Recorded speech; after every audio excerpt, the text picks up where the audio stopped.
Hello, from beautiful downtown Katy, Texas. We're here again at Rob's Corner, and we're going to talk about nothing in particular because this is just a test.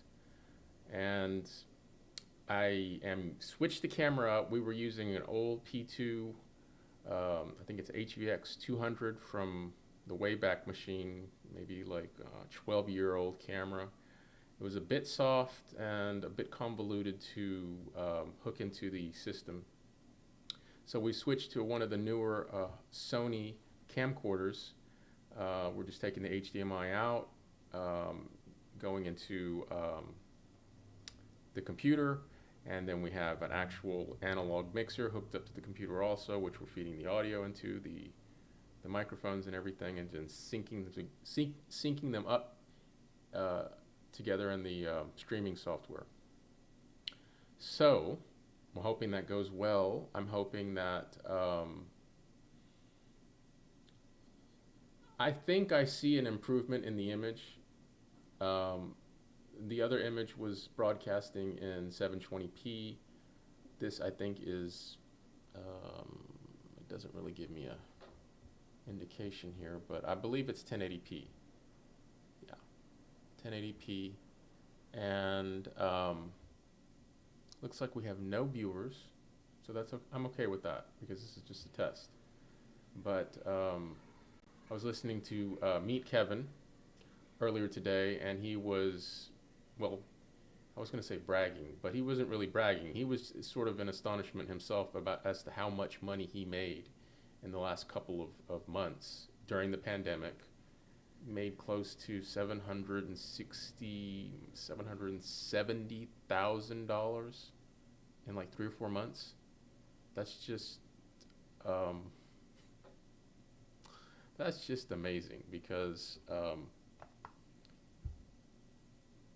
for just talking, and YouTube or Google is extracting the lion's share of the ad revenue, and they're giving him the leftovers. And 760,000, $68,000 was the leftovers over the last couple of months. Um, so he was encouraging everyone to sign up for his course, which was like $468. But even Flip Anything guy, I can't remember his name, he's out of Austin. Nice guy, real knowledgeable about real estate. He actually looked at it and signed up for the course.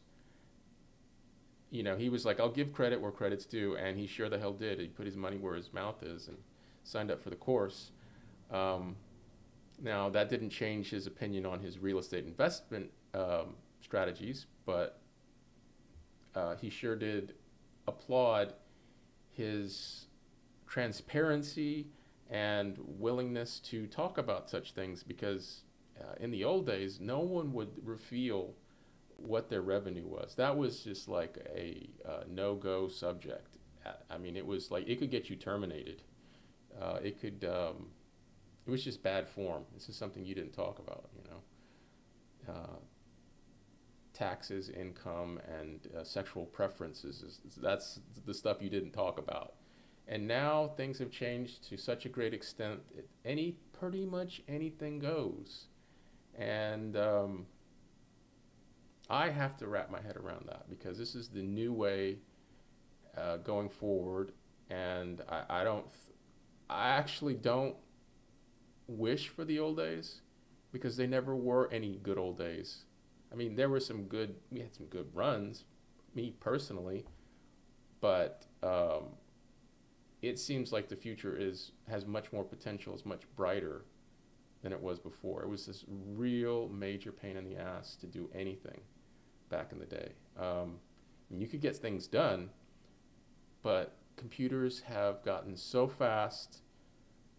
Uh, the software can be written so sloppily now that it doesn't really matter anymore. I mean, you can just throw a rack of servers at something and not optimize anything and still get, 100 times more work done than you did, say, 20 years ago.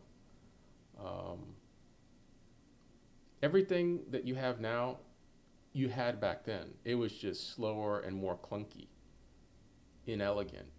Now it may not be elegant, but it's just so quick. Who cares? You know, it's like it works, sort of, for the most part. 20 years ago, it was a dream, you know, to get, you know, like real time transcription, um, real time ray tracing. I mean, that was a pipe dream. That was like, you couldn't really imagine that because, well, the computers were so damn slow. So I want to wrap this little test up and say goodbye from downtown Katy, Texas. And this is a test to figure out the streaming setup here. And once we get that locked down, then we'll actually start doing some real content. So I just want to thank you, anyone who's looking. It doesn't look like anyone's looking. That's okay. And that gives me a chance to practice. So see you later.